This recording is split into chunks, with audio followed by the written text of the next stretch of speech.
Hi, my name is Montalbano, and this is my John Cresson Final 452 project. So here are the stocks right here, the symbol, the number of shares that Dr. Cresson gave us, and then what I did was I just weighted them out. And what I did was I went on Yahoo Finance and found all the returns. I did the returns monthly from 2010 to 2015. I thought that gave us a good basis or a benchmark.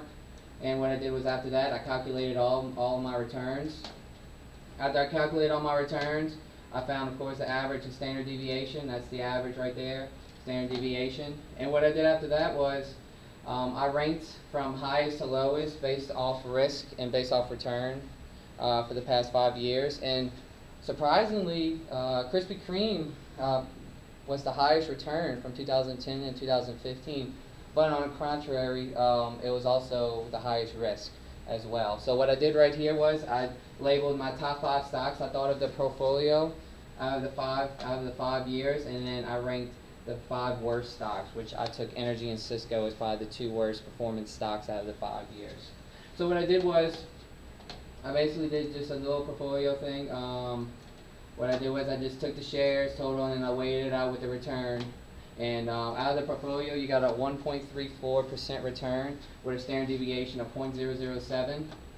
So what I did for number 2, my portfolio, I just worked around some numbers for the past couple of hours, just trying to see if I could sell some shares or buy some different shares of different stocks, and see if I could get a better return and a lower standard deviation. So after some time, I worked out some different numbers, and what I do, I have them right here, what I added and subtracted and stuff like that. And I ended up getting a return of 1.45% with a little lower, with the same standard deviation.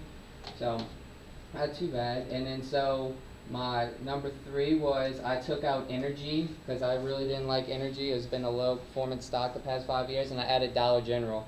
I really like Dollar General. I'm a big fan of Dollar General.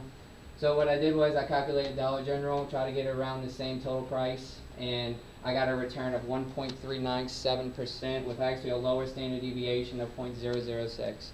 So it ended up being very more beneficial if they would have bought Dollar General instead of Energy from 2010-2015 monthly returns.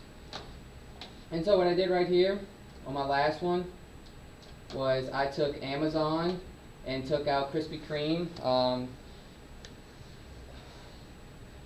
Let's see, and then so after I did that, I got the return. I tried to get it around the same total price, but I got a return of 1.417% with a standard deviation of 0.015%. So I ended up getting a higher return with a lower standard deviation. So overall, you play some numbers around. You know, we work them out, and you never know. And this is the end of my presentation. Have a good day.